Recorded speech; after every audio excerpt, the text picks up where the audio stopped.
A sọ̀rọ̀ nípa àwọn powerful erogenous zones tó wà ní ara obìnrin torí mo drop pre-recorded kan sometimes ago tí mo sọ pé àwọn ọkùnrin míì wọn mọ ibi tó yẹ kí wọ́n fọwọ́ kàn ní ara obìnrin wípé ìyẹn ó dẹ̀ máa ń mú kí ọ̀pọ̀lọpọ̀ àwọn obìnrin kí wọ́n dijú tàbí kí wọ́n korojú sí dídó nígbà míì fún àwọn ọkùnrin tí wọ́n mọ níyàwó àwọn ò láìkí oko most of the time tí ẹ bá fọwọ́ kan obìnrin ní ibi tí tó jẹ́ ibi tó máa mú kí ara rẹ̀ ó dìde tàbí kó jí pépé yóò máa dàbí pé ẹ̀ ń fìyà jẹ obìnrin yẹn ni and moreover gan obìnrin míì gan wà gan tẹ́ pé inú rẹ̀ ò dùn ni bóyá obìnrin tẹ́ ẹ̀ bá tọ́jú etc.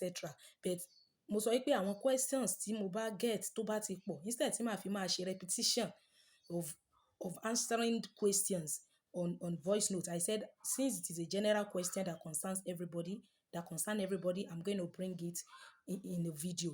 So talking about the powerful erogenous zone ní ara obìnrin ṣóyé wa mo sọ wípé obìnrin nílò 13 meaningful touches per day 13 meaningful touches per day then àwọn powerful erogenous zone yẹn mo pè ní 35 erogenous zones ní ara obìnrin ṣóyé wa bẹ́ẹ̀ meanwhile àwọn obìnrin míì wà tó ṣe wípé ibi títí wọn ibi tó jẹ́ zone tí wọ́n tẹ́ pé if you touch them there ó máa mú kára wọn ó dìde ó yàtọ̀ sí tobìnrin míì ṣóyé wa so based on studies now whole àwọn ihò tó wà ní orí ọyàn àwọn ihò kókó ọyàn ṣóyé wa whole míì máa ń jẹ́ 16 ìmíì máa ń jẹ́ 10 ìmíì sì máa ń jù bẹ́ẹ̀ lọ ṣóyé wa tá a bá rí àwọn journals míì tàbí tá a bá rí àwọn research míì wọ́n máa ń pe orí kókó ọyàn yẹn ní ẹyọ kan wọ́n categorize as ẹyọ kọ̀ọ̀kan tí ó kàn jẹ́ méjì bẹ́ẹ̀ àwọn ìwé míì máa ń separate ẹ̀ wọ́n mú ihò yẹn wọ́n pè ní ẹyọ kan so obìnrin tí ihò orí ọyàn rẹ̀ bá jẹ́ 16 that is 16 zones lára ti ẹnìkan ọ̀pọ̀lọpọ̀ àwọn obìnrin majority obìnrin ló jẹ́ wípé tẹ́ ẹ bá fọwọ́ kan ọmú wọn ara wọn ó dìde ó fẹ́ mọ́ sóbìnrin tẹ́ pé ara rẹ̀ ò ní dìde nípa fífọwọ́ kan ọmú rẹ̀ ṣóyé wa so that one can either be 16 or 20 so the 21st ṣóyé wa ó ní ìdọ̀ mi fẹ́ sóyìnbó rẹ̀ kí Facebook má capture wa ẹ má jẹ́ ká gbàgbé nígbà tá à ń sọ̀rọ̀ nípa ìdọ̀ a sọ pé ìdọ̀ contain 8,000 nerves 8,000 ìní ń bẹ lórí ìdọ̀ fún àwọn obìnrin tí wọ́n bá ní ìdọ̀ tí wọn ò tí ì bá wọn gé ìdọ̀ wọn dànù pé kan circumcise wọn obìnrin tí ò bá circumcise tó bá ní ìdọ̀ yẹn is a powerful zone tó contain àwọn place àwọn nǹkan tó yẹ pé nerves tó yẹ pé when you ṣe mọ̀ pé nǹkan tó lè mú kí èèyàn ó feel touch níbìkan ni nerves tó bá wà níbẹ̀ nerves tó wà lórí ìdọ̀ ó pọ̀ gan so ìní ṣe máa ń fà tó yẹ pé ìdọ̀ obìnrin ó máa ń jẹ́ kí ara obìnrin kó tètè jí sí okó fún àwọn tí genital okay ṣóyé wa bẹ́ẹ̀ yẹn meanwhile kì í ṣe gbogbo obìnrin ni máa ń wà moved by the same area mo ti sọ yẹn síwájú so obìnrin míì wà tẹ́ pẹ́ fọwọ́ kan mú rẹ̀ ara rẹ̀ lè má dìde much bí kẹ́ ẹ fọwọ́ kan ibòmíì lára rẹ̀ so ihò orí kókó ọyàn òun la pè ní 16 or 20 so mo pè ní 20 so the 21st òun ni the clit which is ìdọ̀ so òun la ṣe ń sọ pé àwọn tó ń gé ìdọ̀ kán má gé ìdọ̀ mọ́ World Health Organization gan ti ní ọmọ gé mọ́ à ń tẹnu mọ́ fine àwọn míì sọ pé àwọn tí wọ́n ní kán má gé ìdọ̀ àwọn ń gé ìdọ̀ fọ́mọ wọn tẹ́ bá mọ̀ tiẹ̀ pé pabambarì tí ẹ ṣẹlẹ̀ ẹ fẹ́ gé ìdọ̀ rárá orí ẹ̀ kékeré ní kẹ́ ẹ gé bẹ̀tẹ̀ bá rẹ̀ dọ̀ ọmọ mọ́lẹ̀ tán tí gbogbo ẹ̀ flat torí pẹ́tẹ́kí irú ọmọ yẹn ó lè má eventually wá gbádùn okó irú wọn lè má lè rí ilé wọn dìmú gírígírí èmi ò recommend ìdọ̀ gígé fún yín o bẹ́ẹ̀ mi sọ fún yín pé ẹni ọba torí àwọn ìyá àtijọ́ yẹn wọ́n ní dandan kan gé ìdọ̀ fún ọmọ bẹ́ẹ̀ bá gé kò dìgbà tẹ́ bá gé ìdọ̀ fún ọmọ kí ọmọ kó tó para rẹ̀ mọ́ àìmọye àwọn tó ní ìdọ̀ tó ń gé ìdọ̀ fún tó ń sẹ̀ dúró tó yẹ pé virgin ni wọ́n kan tó lọ ilé ọkọ wọn táwa mọ̀ tí ìṣe kan tí ìṣe méjì bẹ́ẹ̀ gé ìdọ̀ fún ọmọ gan tọmọ ò bá lẹ́kọ̀ọ́ lé tí ò ní self control yóò padà mọ́ rìnrìn àrè ni ìdọ̀ gígé omi ìpòbìnrin ò lè gbádùn okó tó bá rí ẹni tó lè do dáadáa tó rà sọ pé even kóbìnrin mọ̀ ní ìdọ̀ gan tó bá bọ́ sọ́wọ́ ọkùnrin tó mọ bọ́n ṣe ń do obìnrin tí ò ní ìdọ̀ obìnrin yẹn sì máa gbádùn okó àsọ fún àwọn tó ń bá ní ìdọ̀ wọn ń do wọn láti wájú because tó lè mú wọn fíìlì okó láti wájú náà ti gé dànù wọ́n máa ń do wọn látẹ̀yìn tàbí kán lo all other strategies fún wọn based on studies so ẹ má gé ìdọ̀ fún ọmọ obìnrin ẹ kọ́ ọmọ yín ní ẹ̀kọ́ ọ̀rọ̀ Ọlọ́run àìmọye tó ti dàgbà over 30-35 tí ò mọ ọkùnrin tóbìnrin bá ti scale through teenager time ti pressure máa ń high tí gbogbo àwọn pressure à ń kó rẹ̀ à ń ṣe kínní máa ń high náà nìyẹn tóbìnrin bá tọmọ ọmọ bá ti scale through stage yẹn oore ọ̀fẹ́ wà fún ọmọ yẹn kó lè dúró because stage yẹn náà ni pressure máa ń pọ̀. So clitoris ó ní number 21 fún àwọn erogenous zone and part of the body. Then the sole of the feet, àtẹ́lẹsẹ̀, is a powerful erogenous zone. Ẹlòmíì ò mọ̀ wípé tó bá fọwọ́ rin àtẹ́lẹsẹ̀ obìnrin àbí fún ọkùnrin gan, ó máa feel touch yẹn. The sole of the feet náà is also part of the erogenous zone. Then the 23rd is the labia. Àwọn awẹ́ méjì òbò yẹn, labium minor àti labium majora yẹn, àwọn náà wà very sensitive. Ṣóyé wa? Yes. Then 24 is the navel, dodo. Then ṣẹ̀dẹ̀ rí dodo gan. Dodo àwọn obìnrin míì wọn kì í tọ́jú dodo wọn tán bá ń wẹ̀. Dodo tẹ́ ń wò yẹn, wọ́n ló máa ń rùn o. Studies sọ fún wa pé dodo tẹ́ ẹ̀ bá fọ̀, àwọn míì wà tẹ́ pé dodo wọn jìn wọnú. Tẹ́ ẹ bá ti ń wẹ̀, ẹ máa try láti fi sponge kó ìdọ̀tí dodo, tàbí tẹ́ bá rí cotton wool, cotton bud kẹ́ ẹ fi sí, ẹ rí ìdọ̀tí tí ó jáde ńbẹ̀. Navel bó ṣe wà yẹn, òun gan máa ń rùn gbà míì fún àwọn míì tán bá neat because ẹlòmíì ò bìkítà. So gbogbo omi ìwẹ̀, gbogbo omi ọṣẹ, everything á sá pamọ́ sínú dodo, á dẹ̀ gan mọ́bẹ̀, á gbẹ mọ́bẹ̀. So navel náà is part of the erogenous zone. Then ear hole, ihò etí, tẹ́ bá rí passionate touch in the whole of the hair is sensitive. Then the neck, ọrùn fúnra rẹ̀ tí ọkùnrin bá lè stimulate ọrùn obìnrin bẹ́ẹ̀. Gbogbo irú àwọn nǹkan báyìí kò ṣeé ṣe fún obìnrin tó bá dọ̀tí. We are still coming back there. Then 27 is the fingertips. The fingertips, ibi tí ọwọ́ parí sí báyìí, ṣóyé wa bẹ́yẹn. That is the reason why ẹ rí wípé àwọn míì tán máa ń bo ara tán, wọ́n á tún bo gbogbo ìka wọn because ìka tá à ń wò yìí náà ó wà very very sensitive. Tẹ́ bá bóyá ẹ shake èèyàn, tẹ́ ẹ tètè mọ́wọ́ kúrò ńbẹ̀, tẹ́ni yẹn bá ń fọwọ́ kan àwọn tip ọwọ́ yín, torí ẹ̀ nígbà tá a ṣe sex education for little kids, a sọ fún wọn pé kán má jẹ́ kẹ́ni kankan máa fọwọ́ fi orí ìka wọn báyìí ṣeré because the fingertips ó wà lára àwọn powerful erogenous zone. We can read about it also for us to know that it is real. Then the palm, àtẹ́lẹwọ́ yìí, ṣé mọ̀ wípé the type of skin tó wà lára àtẹ́lẹwọ́, òun náà ló wà lára sole of the feet, ló wà lára àtẹ́lẹsẹ̀. Tí àtẹ́lẹsẹ̀ yẹn kàn yí, ó strong ju ti àtẹ́lẹwọ́ lọ ni. So palm báyìí is also a powerful erogenous zone ní ara. Then the inner thigh, itan, ibi tí itan ti join mọ́ ibi awẹ́ òbò, níbi òpin itan lọ́hùn, níbi tó yẹ pé tí pint liner máa ń dúró sí, ibi tó tí pátá máa ń dúró sí níbi ẹ̀gbẹ́ báyìí, inner thigh, òun náà wà powerful fún ọkùnrin tó bá lè stimulate ẹ̀. Most of the time ibẹ̀ yẹn máa ń wà succulent, ibẹ̀ yẹn máa ń wà very very succulent. So inner thigh yẹn is very very is sensitive. Nerves tó wà ńbẹ̀ pọ̀ gan. Ṣóyé wa? So even tóbìnrin bá wọ pátá gan, tó wọ pátá tó jókòó, tí ọkọ rẹ̀ bá fọwọ́ kan ibi inner thigh yẹn, ó lè stimulate ara obìnrin yẹn. Bẹ́ẹ̀ ni, ó wà lára àwọn powerful erogenous zone tí studies sọ fún wa. Then the hair spot, ibo ni hair spot wà náà?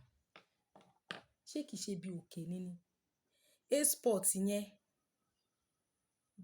the whole spot, òun gangan ni wall òbò. G-spot ni òkè báyìí ni òkè òbò fún àwọn tí wọ́n bá lo ìka. Then hair spot, I'm sorry, I don't know, I will go and màá try láti wo ibi tí hair spot wà, but it's not outside, kò sí níta ara, inú ló wà. Bẹ́ẹ̀ it is well with me, mi fi bẹ́ẹ̀ rántí the exact location hair spot yẹn for now, but hair spot is also the powerful erogenous zone.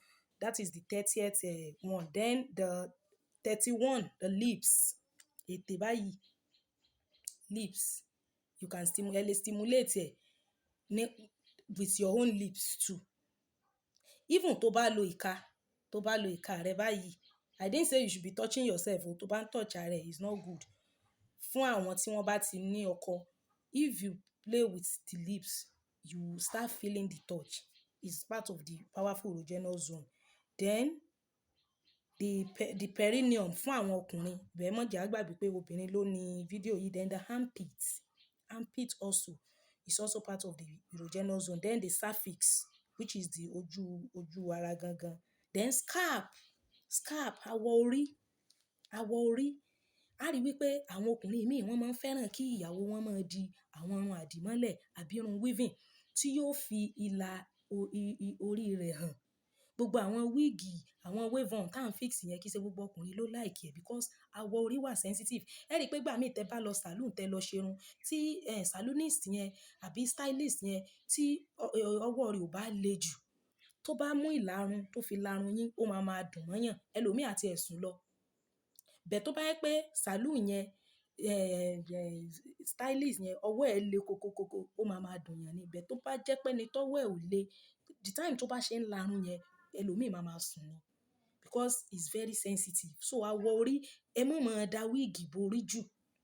Ẹ máa di irun weaving tó máa fi la irun yín hàn. Àyàfi tí ọkọ rẹ tó bá fẹ́ràn pé kó lo wig, kó lo wave on bẹ́ẹ̀. Awọ orí is very, very sensitive to touch. Ṣóyé wa? So it's also part of the powerful erogenous zone. That is the 35th. Ṣóyé wa? So they said it is full of nerves and gentle combing can send tingles through your body. Through your body. Pé awọ orí yẹn pé ó wà sensitive pé téèyàn bá tickle ẹ̀ gan gently pé ó lè send signal sí ara.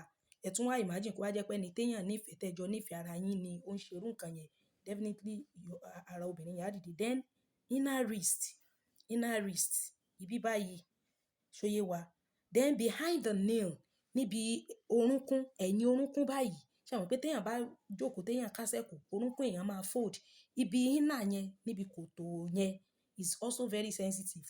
Tó bá stretch ẹ̀ tán, tó succulent ní omi, so àwọn orúnkún tó gan. Àwọn míì bá ń wẹ̀ wọn kì í fi kankan gbo orúnkún wọn. Orúnkún yẹn á wá ti yí. Ó yẹ kó orúnkún máa smooth. In fact, studies sọ pé wọ́n lè fi orúnkún stimulate ojú ara obìnrin, tóbìnrin yẹn tó dẹ̀ máa wà stimulated ní àwọn orúnkún tó bá smooth. Pé o lè jókòó sí orí orúnkún ọkùnrin, kó latan sí orí orúnkún rẹ̀, kí orúnkún rẹ̀ wá close ojú ara ẹ, kó wá continue bẹ́ẹ̀, wá wà stimulated. Bẹ́ẹ̀ ni fún àwọn orúnkún tó smooth.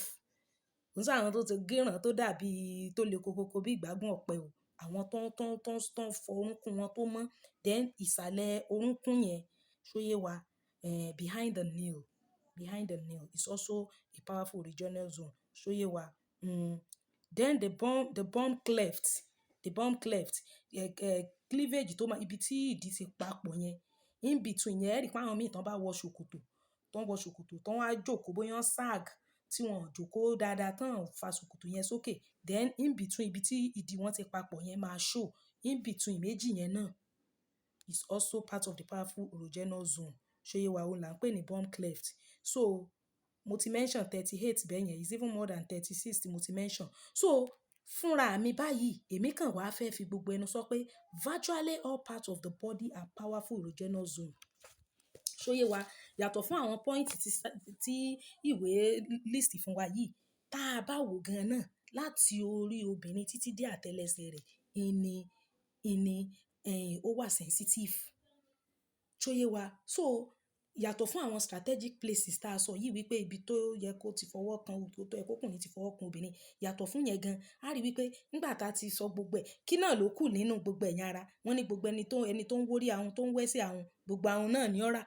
Because tá bá wo ahun, tá bá wà lába ahun, which is tortoise, orí ẹ̀ àtẹsẹ̀ náà ló hàn. Lẹ́yìn orí àtẹsẹ̀, igbá ẹ̀yìn ẹ̀ náà ló tún kù. So ẹni tó ń wá powerful erogenous zone tá a ti mention about 36 is almost the whole part of the body. So ẹ̀yin obìnrin, ẹ máa fi ara balẹ̀. Gbogbo àwọn obìnrin tí wọn ò like okó, àwọn ni wọ́n ní fídíò yìí. Wá ibi tí o bá mọ̀ wípé o ti fẹ́ kí ọkùnrin rẹ, kọ́kọ́ rẹ máa fọwọ́ kàn. Ẹ má jẹ́ ká gbàgbé pé àwọn tí wọ́n ti marry ní gbogbo àwọn nǹkan báyìí wà fún. Ṣóyé wa? Number 1. Then number 2, obìnrin tó bá dọ̀tí, ọkùnrin ò ní lè ṣe gbogbo àwọn nǹkan yìí, kò ní lè fọwọ́ kan gbogbo àwọn nǹkan yìí o. Gbogbo àwọn tàbí àwọn ti dípẹ́ta, tí gbogbo inner thigh wọn tó tán gan, especially àwọn tí wọ́n máa ń bóra yẹn, wọ́n dàbí Kampala ni.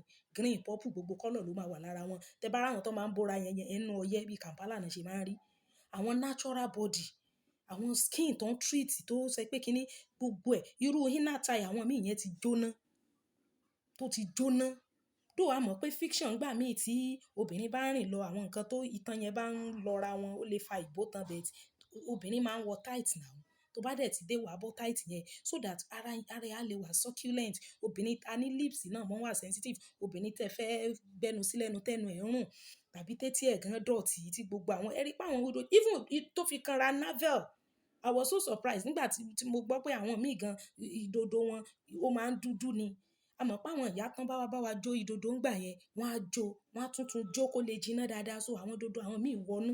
So ẹ máa fi àwọn kànkàn fọ́ jáde. Then a sọ̀rọ̀ nípa clit. À ń sọ̀rọ̀ nípa pé ọkùnrin lè fi ahọ́n stimulate clit. Ṣé ìwọ tún fẹ́ ṣe cunnilingus fún ẹ? Tún ti pe orúkọ ẹ̀ mi fẹ́ kí Facebook kó capture mi. Tó fẹ́ lá òbò ẹ̀ àbó fẹ́ lá ìdọ̀ ẹ̀ nísìnyí ó fẹ́ fi ahọ́n stimulate ẹ̀ tó wá dọ̀tí. I understand pé àwọn ọkùnrin míì wà tẹ́ pé wọ́n like kí ìyàwó wọn ní irun lóbò bẹ̀ wá trim irun yẹn. Mo ṣe kó wá kórun sí so that atẹ́gùn àlè fẹ́. Then àwọn nail hole àbí kí náà pé ìkòtò tó wà níbi ẹ̀yìn orókún yẹn. Kí náà pé bẹ̀ yẹn ná? Ẹ má bínú o. Nail hole. Behind the nail ní ẹ̀yìn orúnkún yẹn. Ìyẹn náà ẹlòmíì bá fold ẹ̀ èérí máa wà ńbẹ̀, ọrùn náà èérí máa wà ńbẹ̀. So tí ara obìnrin bá mọ́ tó dẹ̀ relax dáadáa, tí ò sí bẹ̀rù torí ẹ̀ la sọ pé ẹ lọ fẹ́ra yín náà kẹ́ tó sọ pé ẹ fẹ́ mọ ṣe kínní. Inú yín ò lè dùn síra yín, ẹ lè fara balẹ̀. So gbogbo all of these places yìí kò sí ni. Then orí ọyàn náà àwọn obìnrin míì wà tó jẹ́ pé tán bá fọ́mọ lọ́yàn tán wọ́n lè má ráyè san ọyàn yẹn at that time kán fi pamọ́ sínú aṣọ. Tán bá délé wọ́n á fọ̀, wọ́n lè fi warm water fọ̀ tàbí kán mú something like cotton bud kán fi mú gbogbo àwọn àmukù ọyàn yẹn kúrò kó lè neat. Ṣóyé wa dé àwọn tán bá tọ́mọ lọ́wọ́ náà tó jẹ́ pé ọkọ wọn náà ló fẹ́ mú ọyàn wọn, ọyàn yẹn gbúdọ̀ clean. So gbogbo àwọn ibi tá ní ẹ mọ́ fọwọ́ kàn yìí kì í ṣe abẹ́ ara obìnrin tó bá dọ̀tí ear hole ẹlòmíì obìnrin míì etí ẹ̀ gan dọ̀tí ọkùnrin ò lè farán hàn sí, kò lè fọwọ́ síbẹ̀. Ṣóyé wa so gbogbo àwọn nǹkan yẹn the woman must be very neat. Kì í ṣe àwọn tó máa dọ̀tí ẹlòmíì ààrẹ pátá jọ àti ṣe yẹn tipẹ́tipẹ́ àti sọ̀rọ̀ nípa àwọn pátá how to take care of it. Ṣóyé wa so gbogbo àwọn nǹkan yìí even kó tó wà touched ní gbogbo all of this part gan ara obìnrin yẹn ti máa relax dáadáa. Kò ní sí pé ìyàwó mi ò like okó kò tiẹ̀ like omi èé fẹ́ mọ́ gbọ́ gbogbo irú àwọn nǹkan yẹn nínú DM. Ṣóyé wa then àwọn religious people tẹ́ bá mọ̀ àwọn tó máa ń àwọn ìyá àjọ tí wọ́n máa ń gbààwẹ̀ ṣe gbogbo ẹ̀. The fact pé ẹ̀ ń gbààwẹ̀ ò ní kẹ́ ẹ mọ́ fọnu. We understand the fact pé àwẹ̀ gbígbà téèyàn ò bá jẹun yìí máa ń mú kí èèyàn lè má fẹ́ ní fresh breath. Nevertheless, there is a way you can, brush ẹlòmíì bá fọyín kò ní fọ ahọ́n. So try as much as possible pé o ò tiẹ̀ rùn rárá in order to make all of these things easy for your man. Ẹ má jẹ́ kí mi fẹ́ kí fídíò yìí ó ti gùn ju bí mo ṣe fẹ́ lọ gan but I just want it to be detailed.